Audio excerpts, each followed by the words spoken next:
I'm John Ochins, and welcome to My Life. Today we continue our interview with my friend Bill Richardson, retired teacher and coach, local community broadcaster, and world traveler, and Detroit Lions fan. We're glad to have you with us, Bill. Last time we were talking about the changing political scene in China, and I believe you wanted to make another comment about that. Yeah, John, you know, one of the questions I get often from people when they find out that I have been in China, they kind of reluctantly say, how does it feel to be in a communist country? And, you know, my reaction is, I don't think about that. It's not even something, well, aren't you afraid? Afraid of what? So really it's an issue of me. Of course, I've done this for a long time, John, but I also talk to people who have been in China and traveled. And we don't ever get into talking about that. But I have a sense, you know, when I change cultures, it's simply a matter of shifting gears, getting over the jet lag, and just moving forward. I don't sense or see anything politically that affects me in any way. I shared with you in another interview that when I get into a classroom training teachers on summer holiday, we don't get into religion and politics, John. I don't think that's my place. If they have a question later that they want to ask, they can do that. But in terms of what goes on in my classroom any given summer, or those other teachers that I've trained to be there with me, it becomes an issue of trying to make it open for them, because that's not the standard Chinese way. The standard Chinese way is for a teacher to come in, a teacher to have the student stand up when he or she comes in, say, good morning, Miss So-and-so, Miss Lee, Miss Wong, whoever it is, and then they sit down. And in some cases, Miss Lee or Miss Wong will talk throughout the entire period. The kids sit and they look at books. But John, let me share, I'm seeing a lot of change in that approach to education. And 2 years ago, I spent a week, I visited 45 different classes in the high school, ranging grades 10, 11, and 12. And in the course of it, I saw a lot of really good open teaching going on with students interacting, students performing, and I was unannounced. So now you're talking about high school High here. school. Oh, high school in China. In China. High school in China. And I saw a lot of openness and you know, youngsters beginning to use more language. So the changes are beginning to take place. It still, though, will always come down to the examination. And teachers have to get those students ready for the examination, which means a lot of memorizing and getting ready for this exam, which quite frankly I don't think is very well written, but that's another issue. It is what it is, and they have to take it, and their scores determine their hierarchy through the educational system. Yeah. Just to bring our audience up to date, in case you didn't see the last episode of My Life, Bill Richardson is an educator here in Oakland County who's been associated with a program with Oakland University and traveled to China each and every year practically for the last 26 years to teach teachers there English. Is that correct? Mm-hmm. What I want to do now, Bill, is to see how this all fit into the life of Bill Richardson. Now, first of all, Bill, where were you born? Born in Detroit, Michigan, in Henry Ford Hospital, John. And did you live in Detroit for most of your early years? Or? Lived in Detroit until, as much as I can recollect, I was probably 3 or 4, at which point we moved out to Grosse Pointe Woods because my father was a dentist. Well, shortly after we moved there, he was called to the war and went off and was on the aircraft carrier Franklin, which was blowing up in the Pacific, and 700 men were killed, John, but he fortunately survived all that. Came home. I can remember to this day the day he came home. And it's one of those things that I remember opening that door with my mom, and here came my dad. It's just an image that is still there, will always be there. And you were how old at that I was point? 5. Did you have any brothers or sisters? Had one brother, 2 years younger. But anyway, John, we lived in Grosse Pointe Woods for a very short period of time. I started school there, and then we moved to New Baltimore, Michigan, where my father went into a partnership with a man dental partnership with a man that he had been in college with. But we lived in Algonac, where I grew up, and for the audience, that's where they made Chris Craft boats. Did your grandparents live in the area? John, my grandfathers were both deceased before I was born. I didn't know either one of them. I had one grandmother that was in Florida. I had another one that was a chef at the Golden Gate Hotel in San Francisco. So they were there most of the time. Both of them got sick and ended up coming to live with us. So I got to know them quite well. Okay. Was that during the time you lived in Algonac? Yes, it was. Now, Algonac is right over there on the lake, and I got to think that was a pretty ideal place for a youngster to live. That was a great place, John. St. Clair River, and we're about 23, 24 miles south of Port Huron, and just above Lake St. Clair. And yeah, it was a great, great place to grow up with the river there and the boats there, and small community, all kinds of opportunities in school to participate in band and athletics, and always love to tell the story, John, that in 1953, I was in the Algonac High School Band. I was in the Algonac High School Band in 1957. On both occasions, we were featured at the World Championship NFL game in Detroit. The Lions won the game in 53. The Lions won the game in 57. I was at both those games. Well, that must say something about your influence on the Lions back then, anyway. What instrument did you play? Trumpet. Now, what grade school did you go to? Initially, one in Grosse Pointe Woods, John. I don't really recall the name of it, but and then again off to Algonac. And you know, the school that I was in, it was a small community, and it was a 3-floor building. Primary school was on the first floor. Junior high was on the second floor. The high school was on the third floor. So, were you there when you went to high school? Yes. So you just moved up Yep. the floor. Went from the first floor to the second floor to the third floor. Did you play sports when you were in high school? Yeah, John. I played football, basketball, and baseball. Now, seeing as how your dad was a dentist,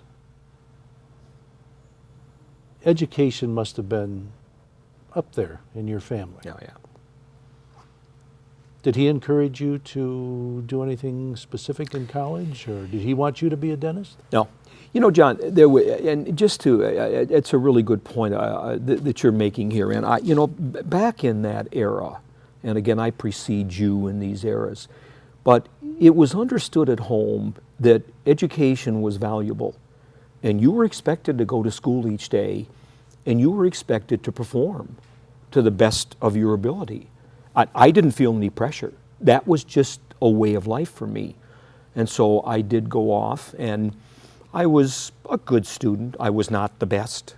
I didn't work real hard at it, but I knew that it was important to my mom and dad that I be a good student and, quote, behave myself. Yeah. Right along with that, my dad never put any pressure on me to be, quote, anything, unquote. Okay, we're going to take a little break, but we'll come right back. Thank you. Hi everybody, I'm Terry Stiles. Hi everybody, I'm Bill Service, and I'm the producer of Our Community Access. Terry and I started our show 8 years ago to bring our community into your living rooms. Our Community Access is a show born from the rich diversity of our community, and we want to brag about it and the people creating that diversity. Over the year, we've been from fox hunts to beekeeping and right in your own backyard. We welcome new businesses, chamber fashion, senior hobbies, class reunions, and much, much more. We've covered all our celebrations from Leonard Strawberry Festival to our premier Lone Ranger Parade. But there's still more avenues that we plan on going on. So watch our Community Access at 9:30 and 5:30 every day, and you have a great, great week. Back with my friend Bill Richardson. Bill, you were talking about the influence of your folks on you as far as education was concerned. Yeah, John, and my father never put any pressure on me to be, quote, a dentist. I know he would have liked that. it just wasn't me, John. I was not really much of a science guy. I liked it. I struggled with it in school, and I tried hard, and I had good teachers, and they took time with me after class. But it just wasn't me, John. And I knew before I left high school that I wanted to teach. I just flat out knew it. And Did you have a teacher who was a positive influence on you in that regard? you know, I love that question. Yeah, John, and there were three that at least three that made a remarkable difference in my life. One was a Latin teacher that I had, who was just a marvelous woman, Ann Johnson.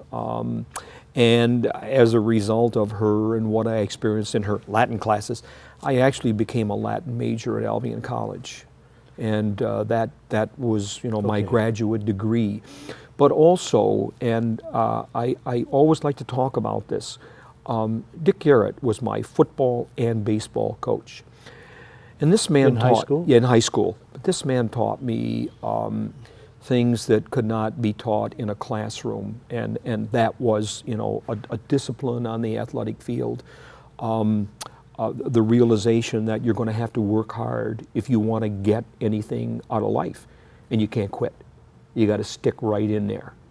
And having played for Dick, John, I played on 3 football teams. One was a champion, and one we lost 1 game. The other season was a real battle. But in that order, the bad year was the first year, and the second year was a little better. We lost 1 game, and champion my senior year. And playing baseball for Dick, we won 3 championships in 4 years. Wow. But it was what he taught us about being gritty and about sticking to it and about toughing it out and never giving up. John, those lessons to me in life are much more important than what I ever got academically. Right. And a lot of people don't want to hear that stuff. Yeah. Because what do you cut first? You cut. And the other individual was my band director, George Appleman. And this guy was something else. And he too was one tough hombre. And I mean, you went into that band room and you knew what you needed to do. And we laughed with him and we had fun with him, but boy, he was a stickler. You're going to do it my way and you're going to do it right. And we were one of the best bands in St. Clair County at the time, which led us into those 2 Lions games. Wow. as feature band. Otherwise, we would not have been there. So yeah, John, but what I want to share is that I got probably more out of George Appleman in band and Dick Garrett in sports than I got academically. Those are lessons that have come back to me again and again in life. There probably weren't too many of you who were both on the football team and in the band.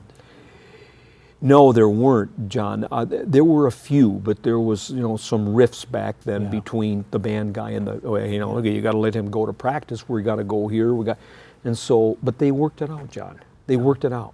So what convinced you that Albion was the place to go? Oh boy. People listening to this today would have a fit with what I'm going to say, but I really didn't know where I wanted to go to school. I said to my dad one day, "Where'd you go to college?" "Albion." "So where's that?" He said, "Over near Ann Arbor, kind of halfway between Battle Creek and Ann Arbor." Okay. I didn't do a whole lot more, and I had a tendency to put things off, John. And I finally decided I'll apply there. So I applied there and was accepted. And off I went to Albion College. It was small at the time, right around 1,000 students, and I knew that it was going to be a real challenge academically, and I struggled for a couple of years, John, and finally turned that corner and grew up my last 2 years and did well. It was in the field of education, and I came out with a Latin major and an English and physical education minor, which allowed me to teach or coach on those levels at the high school. Did you meet Lynn in college? Lynn was my wife, as you know, John, and no, we went to high school together. Really? We went to high school. She lived on Harson's Island, and I lived in Algonac, and we met in school, went together for a couple of years, broke off for a couple of years, then got back together and got married. Did she go to Albion as well? No, went to Western Michigan University for a couple of years, John, and then was a stewardess with Braniff Airlines. Oh, really? Back when there was such a thing as Braniff. Okay. Did you get your master's degree at Albion as well? No, John, I finished my BA at Albion and then was hired to teach in Pontiac, which at that time was the best system in the state of Michigan, bar none. It was the best. And I was hired by just some classy people.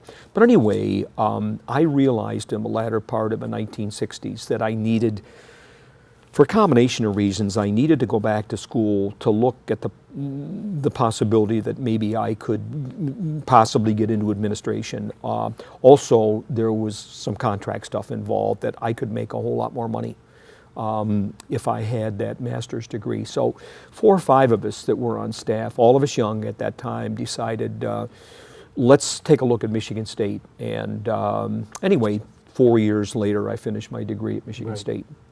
Now, you taught English at Pontiac Central? And Latin. And you coached what sports? John, I coached football and baseball for 17 years. And I did do a short stint in the early 90s with girls softball for 2 years. And I just want to throw a name out here because Kurt Noose is one of our assistant principals at our high school here in Oxford. His dad, Mel, was one of your friends, and he was an acquaintance of mine too through the years. You want to say a word or two about Mel?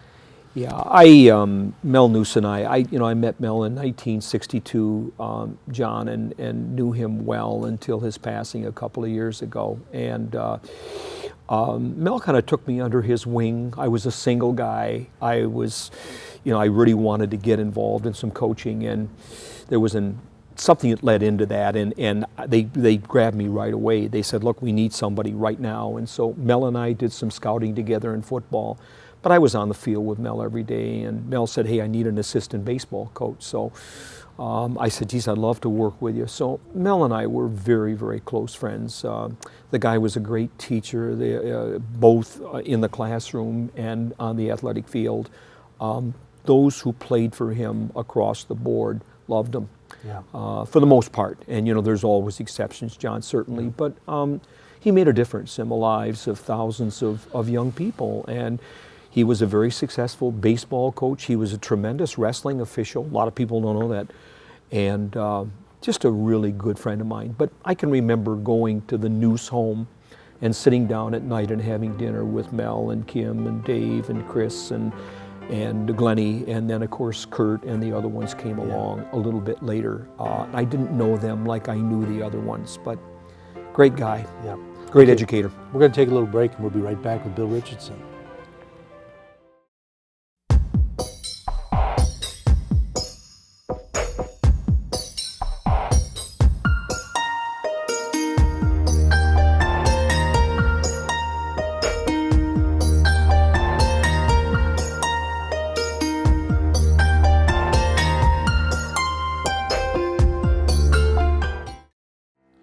Back with my friend Bill Richardson on My Life. There were some tough things in your life during that era early on. I know back when we became acquainted was when your youngest boy, your youngest child, and my son Kurt were starting kindergarten.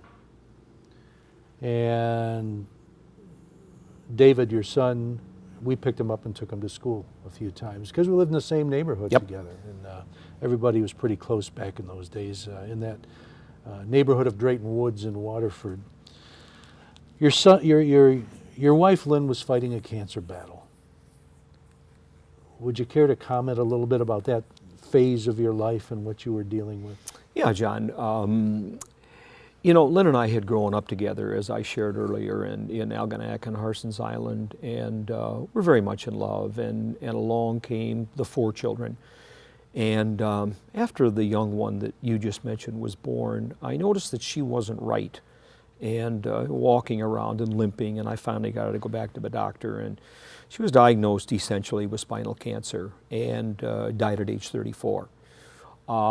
which put me in the position of becoming a single parent and having to make decisions about what was best for, quote, the family, unquote. And at this point, you had 4 kids. I had 4. The youngest of whom was Was 5.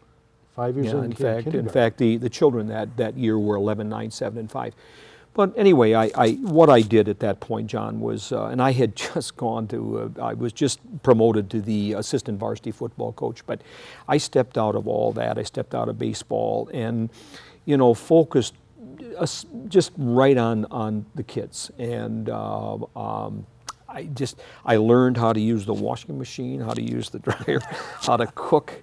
I mean, all the things that go with it. And there's some humor in this tragedy. And I just, it was a situation where, I got a lot of help, John. I underscore that. And anywhere from people that were right there every day around me to family. And, we got through it all, John. Just a quick story. I can recall being at Pontiac Central and parents coming in sometimes to talk to me about, well, my kid didn't do this, and I know why my kid failed, and there's a problem with here and there. And they say, Ms. Rich, I'm a single parent. And I said, really? So am I. And of course, the jaw just would, huh? You are? I said, yeah. How many children do you have? I said, 4. Oh. So that was the end of the dialogues. But, John, we got through all that.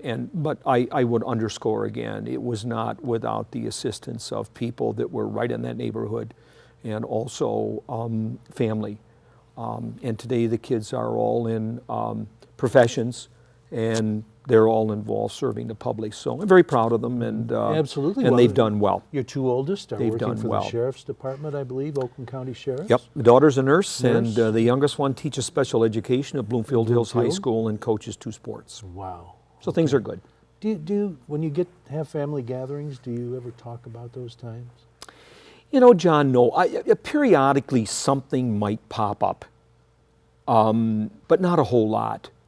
I think that's a result of the children being so young, and they have memories, no question about that at all. But it was so long ago, and so much has happened in between there, and they have their own families. So we don't do a whole lot of talking about that. No reason. It just doesn't come up. Just out of curiosity, did that whole situation keep you from pursuing getting into the administration aspect of education, or? No, absolutely no, John. I'll tell you, I love the classroom. Oh, I loved teaching English. The students were absolutely wonderful in Pontiac. And, a lot of people don't know about the real Pontiac kids. And I love the kids. And I decided I don't want any part of going to an office and playing politics. I can't do this. Yeah. I just can't do this. And so I didn't. And I stayed in that classroom essentially until I retired in 95. And John, I left in 95 after 33 years only because I wanted more time in China. That was the reason. I'd have stayed on. And you've done considerable traveling other than China, too. Tell us some of the places you've visited. Yeah, John, I've been fortunate enough in recent years and healthy enough to be able to get around a little bit. And I've been in New Zealand, Australia, Ireland, Italy, Greece, most recently for the Lions game in London, which was a panic and a half, and then on up to Scotland. I'm looking at a trip right now that'll take me to Switzerland, the Rhine River, and Paris in this summer, and probably will make that trip.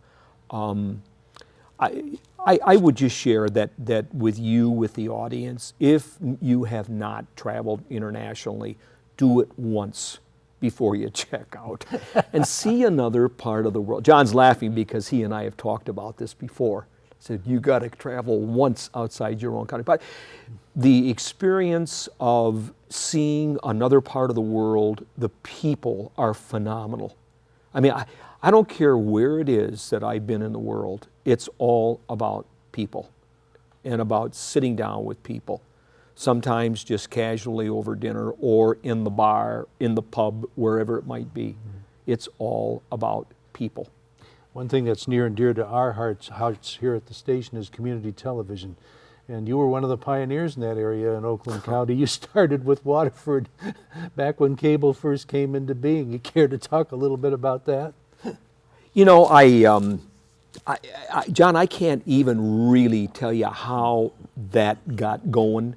I met some people, and somebody said to me, you know a lot about sports. You coached in one thing or another. Would it be possible that you could do a broadcast of a game? And I said, yeah, I'll try it. And I went, what the heck, why not? So anyway, I got involved in some of that, and it was fun. And I can remember one of the guys that was so neat that I worked with again and again in the truck was Tom Nolan, who later went to China and worked for me. It's a crazy story, but life is full of crazy stories. But anyway, I really had a good time. We did anywhere from primary school games to high school games to, it was just fun. And you're right, John, it was the beginning stages of Comcast back then.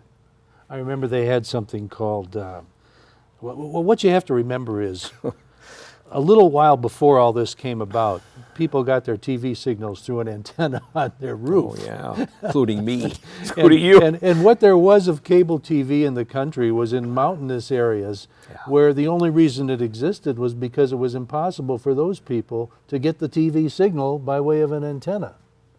Well, at least in Oakland County, On TV came into being. Remember that? Yeah. Where you had these little boxes where we could get one channel. And then somebody invented a pirate box that they sold to everybody and drove on out of business. And then, of course, I think it was Comcast that came. I don't know if it was called that back then, but then they came into being. But it was a very interesting transition. And of course, you see what we have now. Yeah. Everybody has 100 channels or more, and I'm not sure how many of them have very good programming. But anyway, Bill, it's been a pleasure to have you with us. One last question before you go. If you had it all to do over, anything different? No, absolutely nothing, John. It's been a great life, and I'm very, very grateful. I'm very appreciative of all the friends that I've had and made over the years, and you know, my life has been about people, and especially being a public educator. And we were playing with numbers one time recently, and I said, you know, when I start thinking about driver ed I taught in the summer, we didn't even get into that, but I guesstimate that I have had over 10,000 students in that classroom. And, you know, China, I don't know how many thousand there, but it's been all about people. And it's about learning from people and growing through people, particularly those students that I have. One of whom now is my dentist, another runs the credit union, has all my money. We could go from there. There's other ones.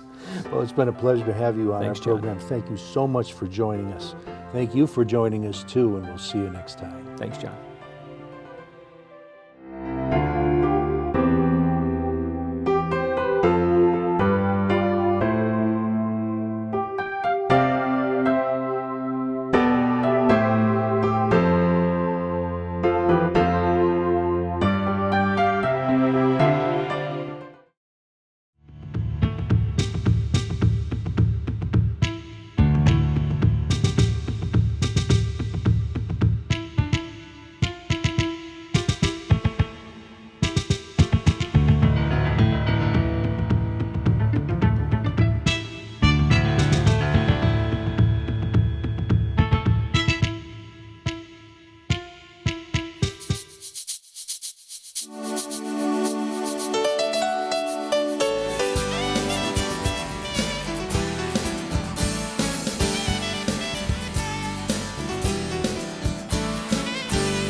You're watching OCTV, Oxford Community Television, serving Oxford, Addison Township, and the village of Leonard.